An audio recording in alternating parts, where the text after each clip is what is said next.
On the morning of September 9, 1972, amidst the bustling skies west of Hanoi, where clashes between American Phantoms and Soviet-made North Vietnamese MiGs occurred with increasing frequency, Captain John A. Madden Jr. and his weapons systems officer Charles Chuck DeBellevue embarked on MiGCAP duties. Together, they soared above the treacherous skies in their F-4D Phantom. Suddenly, they locked onto a MiG, and the hunt turned into a confrontation as the duo maneuvered to engage.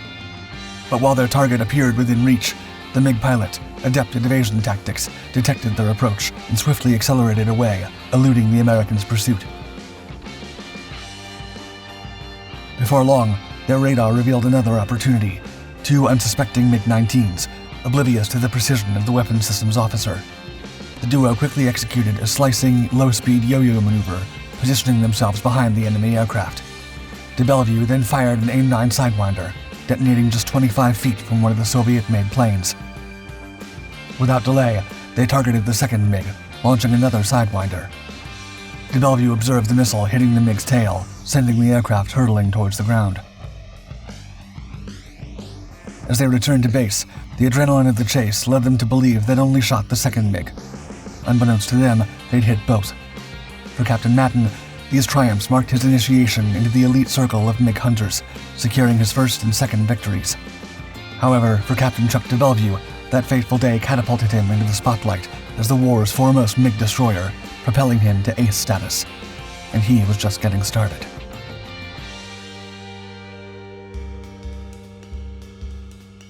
Future U.S. Air Force Colonel and flying ace Charles Chuck Barbin DeBellevue was born in New Orleans in August 1945 when World War II was nearing its end. Chuck grew up in Louisiana and applied to the United States Air Force Academy after high school.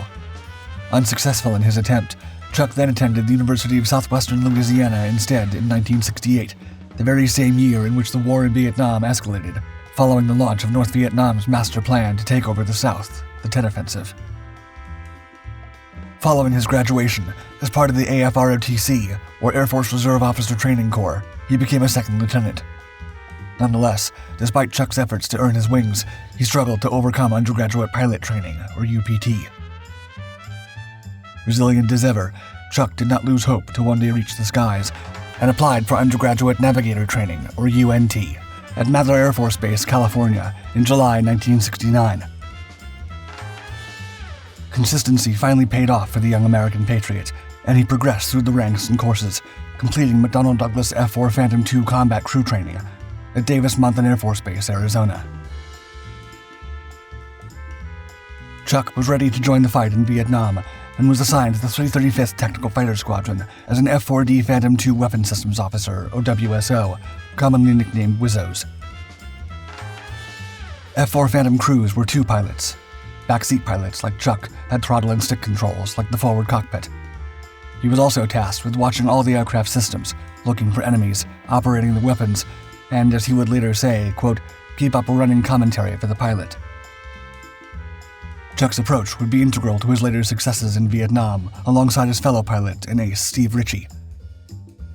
Chuck would take control of all the systems, so that Ritchie could stay free from looking at the cockpit's display status, and instead keep his eyes outside, focused on the enemy fighters, hiding and evading them in the clouds. DeBellevue stood out from other WISOs in his ability to perform some pilot tasks due to his pilot training. He could fly the Phantom during an aerial refueling and land it safely if required.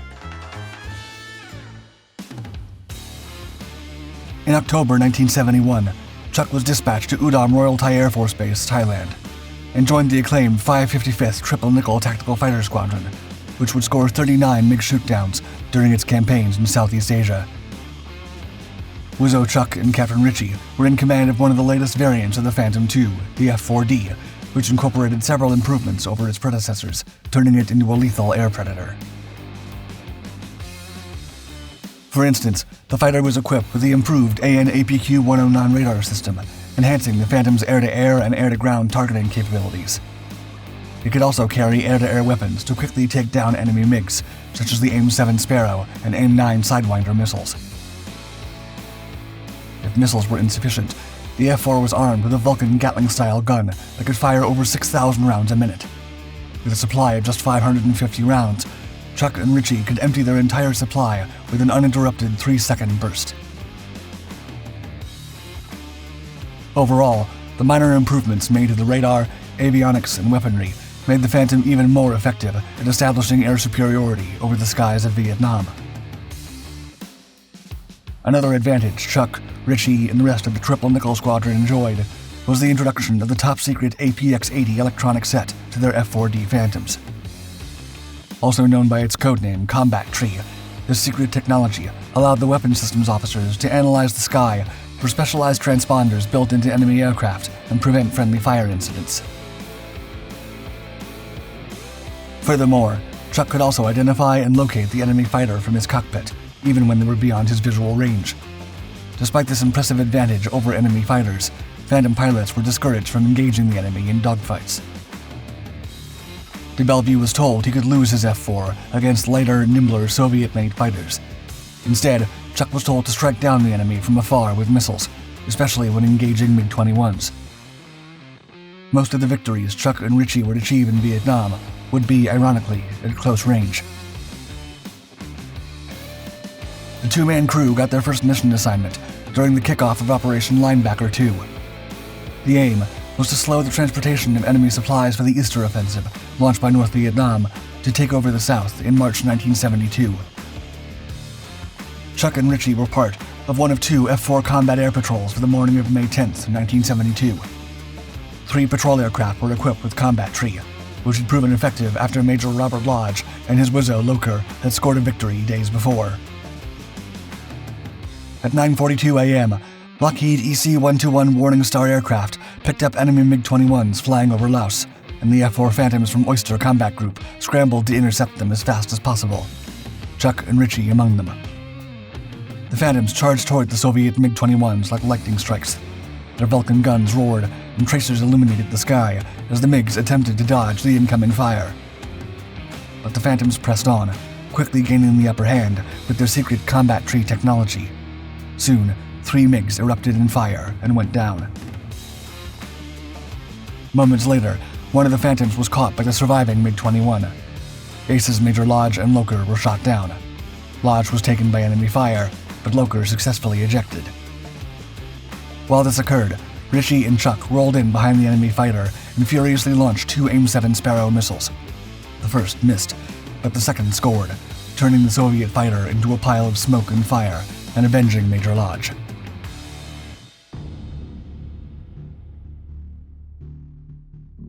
The close competition between the Phantoms and the MiGs escalated between late June and July, resulting in the loss of 7 American aircraft at the cost of only 1 damaged enemy fighter. Consequently, the USAF deployed more EC-121 Warning Stars to aid the Phantom hunting parties. On July 8th, Chuck and Richie were flying west of Foot Toe aboard a more advanced F-4E when an EC-121 alerted the duo of enemy MiGs rushing to its home base after striking American chaff escorts. Richie dashed across the sky to strike the enemy over the Black River between China and North Vietnam. Over 4 miles away from the target, the MiGs reversed course to face them. Richie sighted them at 10 o'clock and turned left. Once he passed them, Richie reversed hard left to target one of the fighters. A MiG immediately turned to its right to evade the Phantom and take the offensive. Quick on his feet, Richie used a vertical separation move and turned to the MiG's rear. At that moment, Chuck gained a dogfighting radar lock on the Soviet aircraft and fired 2 Sparrows that instantly struck the enemy. One more to go, Chuck thought, and the dogfight continued. The MiG had some close calls and opened fire several times, but failed to damage the Phantom. After attempting to destroy them from behind, the F-4 made a hard turn to break away from the enemy's sight, leading the MiG to dive away to avoid being attacked from the back. As he had done before, Chuck launched a Sparrow within the missile's minimum range and miraculously destroyed the second MiG in 1 minute 30 seconds.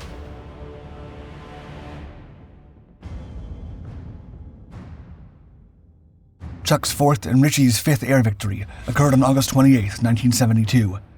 The 2 pilots were leading a strike north of communist Hanoi when they were alerted by USS Long Beach about the presence of blue bandits 30 miles south of Hanoi.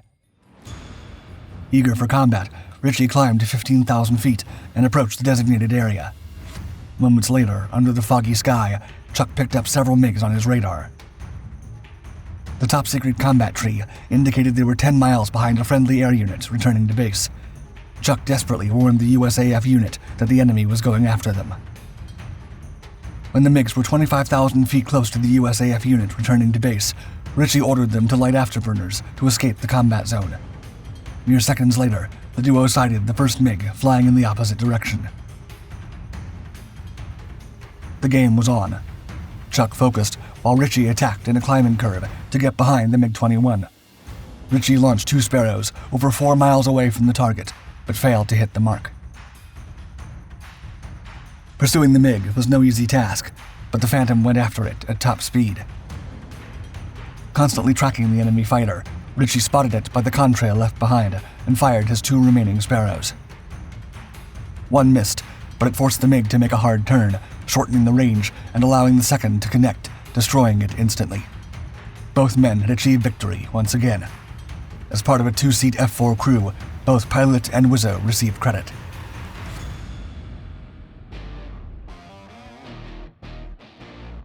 Ritchie retired from active combat duty after his 5th victory, and Chuck's new pilot was Captain John A. Madden Jr. With him, Chuck earned his remaining 2 victories.